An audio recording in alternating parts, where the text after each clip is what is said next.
నాగపంచమిని ఎందుకు స్పెషల్‌గా అంటే, ఆ కాలంలో ఏమైందంటే, అప్పట్లో పొలంలో దున్నేటప్పుడు జస్ట్ ఒక పుట్ట దగ్గర ఒకతను ఏం చేశారు, ఒక వ్యవసాయం చేసే అతను అసలు అవి కొంచెం చిన్న చిన్న పాములుగా ఉన్న దాని పిల్లలంతా చంపేస్తాడాయన.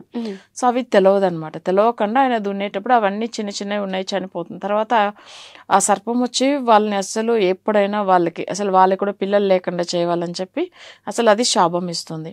తర్వాత వాళ్ళందరికీ ఏదో ఒక హెల్త్ ఇష్యూ వస్తుంది, సమస్యలో ఉండి వాళ్ళు చనిపోతూ ఉంటారు.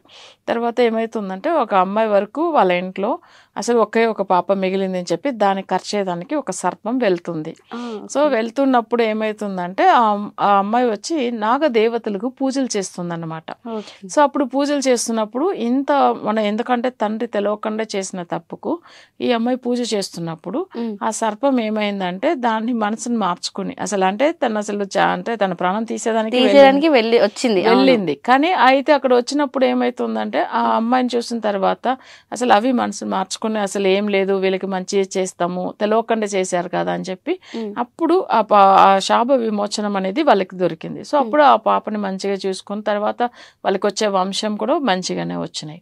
సో ఇప్పుడు ఏమైతుందంటే ఆ రోజు అంటే ఏ రోజు ఆ అమ్మాయికి అసలు ఆ నాగదేవత దర్శనం ఇచ్చి అసలు ఆ అమ్మాయికి శాప విమోచనం ఇచ్చిందో ఆ రోజు నాగపంచమిగా చాలా వరకు చేస్తాం.